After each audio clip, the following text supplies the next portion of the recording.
Il y a un moment dans ta vie où personne ne vient te sauver. Et c'est à cet instant précis que tu découvres qui tu es vraiment. Tu veux connaître la vérité? Pas celle qu'on te raconte pour te rassurer, mais la vérité brutale, celle qui fait mal. Personne ne viendra te sauver. Pas ta famille, pas tes amis, pas la vie. Le monde ne te doit rien. Et chaque seconde que tu attends un miracle, tu perds un morceau de toi-même. Aujourd'hui, tu vas apprendre ce que tu dois devenir quand tout s'écroule, quand personne ne t'aide, quand tu n'as plus de force. Ce que tu vas entendre n'est pas confortable, mais c'est exactement ce qui peut te rendre méconnaissable dans 6 mois. Alors, écoute attentivement.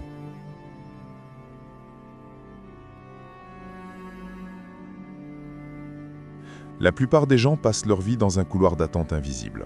L'attente d'une opportunité, d'un signe, d'un message, d'un miracle. Ils voudraient que quelqu'un vienne les sauver, les pousser, les guider. Mais comme Goggins l'a dit avec une brutalité lucide, le jour où tu réalises que personne ne viendra t'aider, c'est le jour où tu deviens dangereux. Parce que ce jour-là, tu arrêtes de compter sur le monde et tu mises enfin sur toi-même. C'est ici que commence ta véritable transformation. Elle ne dépend d'aucun mentor, d'aucun ami, d'aucune main tendue. Elle dépend du moment où tu acceptes que le monde continuera d'avancer avec ou sans toi. La vérité, c'est que si tu tombes, 99% des gens regarderont avant d'agir. Pas par malveillance, mais parce que eux aussi sont en train de se battre contre leurs propres démons, leurs propres factures, leurs propres blessures invisibles. Alors aujourd'hui, fais quelque chose que très peu de personnes ont le courage de faire. Prends une feuille. Écris noir sur blanc tous les domaines où tu attends encore qu'on t'aide, qu'on te valide, qu'on te donne la permission d'avancer. Puis, d'un trait ferme, trace une croix dessus. À partir de maintenant, tu deviens responsable à 100%. Plus personne n'est censé venir, et c'est exactement ce qui te rend enfin libre.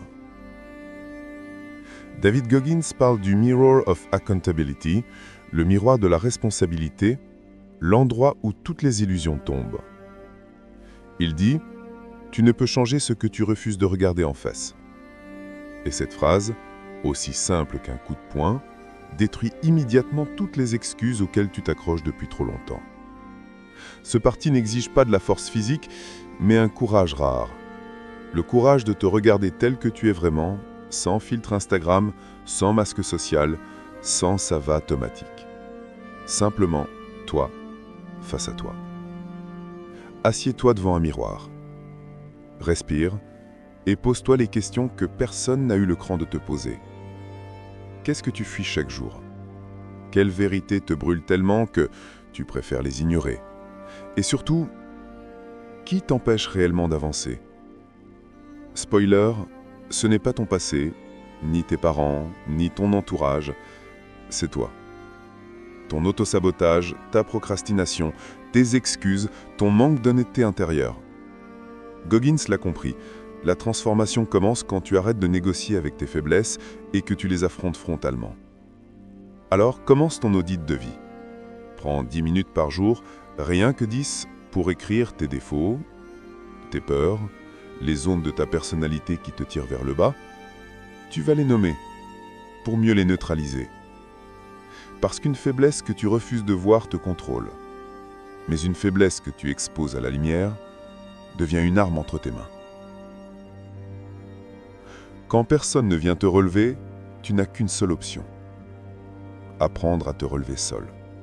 Pas une fois, pas 2 fois, mais chaque jour encore et encore jusqu'à ce que ton esprit comprenne que tomber n'est plus une excuse pour rester au sol. Goggins le répète comme un mantra. Chaque jour est un combat entre la version faible de toi et celle que tu es destiné à devenir. Et ce combat ne se joue pas dans les moments faciles. Il se joue dans le silence, quand tu es fatigué, quand tu n'as aucune motivation, quand personne ne te regarde et que tu pourrais très bien abandonner sans que le monde ne s'en rende compte. C'est là, précisément là, que ton mental se forge. Tu deviens indestructible non pas en gagnant, mais en refusant de céder, en restant debout alors que tout, absolument tout, te pousse à t'effondrer. L'acier ne devient acier qu'en passant par le feu. Alors impose-toi une règle simple, brutale mais transformante. Ajoute volontairement une dose d'inconfort chaque jour. Pas pour souffrir, mais pour te bâtir. 50 pompes quand tu n'en veux pas. Une douche froide qui te vole le souffle. 20 minutes de marche rapide quand ton corps dit stop. Dire non à une tentation qui t'affaiblit. Dire oui à un effort que tu évites. Multiplie ces petits défis et observe la métamorphose. Ton mental deviendra une forteresse. Pas parce que la vie devient plus facile, mais parce que toi tu deviens plus fort que la vie elle-même. La solitude effraie 90% des gens parce qu'elle arrache les masques, coupe le bruit et t'oblige à rester seul avec la vérité que tu fuis depuis trop longtemps. Pourtant, c'est précisément dans cette solitude que tu vas pour la première fois te rencontrer vraiment. Goggins le dit avec une clarté tranchante. La solitude forge les guerriers, les distractions fabriquent les faibles. Tant que tu es entouré de bruit, de notifications, de conversations vides, tu ne peux pas entendre ce que ta vie essaye de te dire. Mais quand tu t'éloignes du monde, quelque chose se passe. Le mental se calme, l'ego se tait, et la vérité remonte. C'est dans le silence que tu redécouvres tes objectifs. Dans le silence que tu rallumes ta discipline. Dans le silence que tu réveilles cette rage intérieure, ce feu, ce refus de vivre une vie moyenne. Tu veux changer ta vie? Alors fais le geste que presque personne n'a le courage de faire. Coupe tout. Musique, réseau, conversation inutile. Éteins le monde pour t'allumer toi. Assieds-toi dans un endroit calme. Respire et laisse la solitude te parler. Tu vas y trouver des réponses que tu cherches depuis des années, mais que le vacarme t'empêchait d'entendre. Pratique 30 minutes de solitude totale chaque jour. Pas de téléphone, pas de musique, pas de distraction. Juste toi, tes pensées et ta vision brute de ce que tu veux devenir. Parce que ce n'est pas la foule qui construit des légendes, c'est la solitude. La transformation finale n'arrive pas quand la vie change, mais quand toi tu changes. C'est le moment où tu comprends que personne ne viendra te porter, personne ne donnera la force, personne ne fera le travail à ta place. Tu deviens ta propre armée, ton propre refuge, ton propre moteur. Goggins le dit sans détour, sois ton héros, personne ne fera le travail à ta place. Et cette phrase marque un tournant parce qu'elle t'arrache à cette illusion confortable selon laquelle quelqu'un viendra un jour te sauver. L'aide que tu attendais, c'était toi depuis le début. Tu ne construis pas une nouvelle vie avec la motivation. Elle est trop fragile, trop courte, trop dépendante des émotions.